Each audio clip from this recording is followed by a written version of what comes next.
شیر خان اپنی غار میں بیٹھا تھا۔ وہ بیمار تھا۔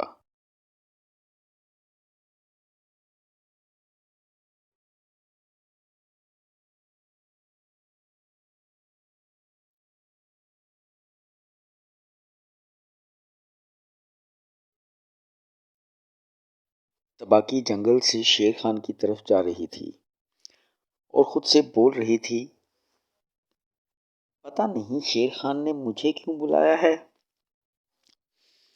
شیر خان کے پاس آ کر اس نے پوچھا، شیر خان، تم نے مجھے بلایا تھا، سب خیریت تو ہے؟ شیر خان نے کہا، تباکی، میری طبیعت بہت خراب ہے اور ڈاکٹر نے کہا ہے کہ میں اسی وقت ٹھیک ہو سکتا ہوں جب میں ایک ہرن کا دماغ کھاؤں۔ اب جاؤ اور کسی ہرن کو اپنی باتوں میں پھنسا کر میرے پاس لاؤ، کیونکہ بیماری کی وجہ سے میں شکار نہیں کر سکتا۔ تباکی بولی، جی حضور، آپ پرانے پیڑ کے قریب انتظار کریں، میں پوری کوشش کرتی ہوں۔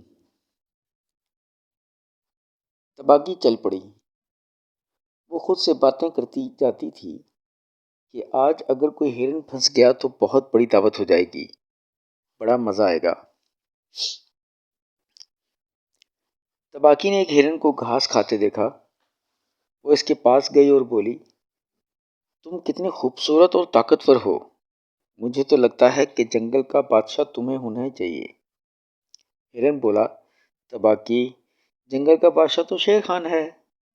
تباکی نے جواب دیا، شیر خان بہت بوڑھا ہے اور بہت بیمار بھی ہے، اسی نے مجھے بھیجا ہے کہ جنگل سے ایک طاقتور اور عقل مند جانور کو تلاش کروں جو جنگل کا بادشاہ بن سکے۔ تو بتاؤ تمہیں یہ ذمہ داری قبول ہے؟ ہرن اپنی تعریف سن کر بہت خوش ہوا، بولا، ہاں ہاں، کیوں نہیں، میں پورے جنگل کا خیال رکھوں گا۔ تباکی بولی، تو پھر آؤ، شیر خان کے پاس چلتے ہیں، وہ تمہیں تمام ذمہ داریاں سمجھا دے، پھر ہم تمہارے بادشاہ ہونے کا اعلان کر دیں گے۔ ہرن بنا سوچے تباکی کے ساتھ چل دیا۔ جنگل کے مختلف راستوں سے ہوتا ہوا تباکی کے ساتھ وہ پرانے درخت کے قریب پہنچا۔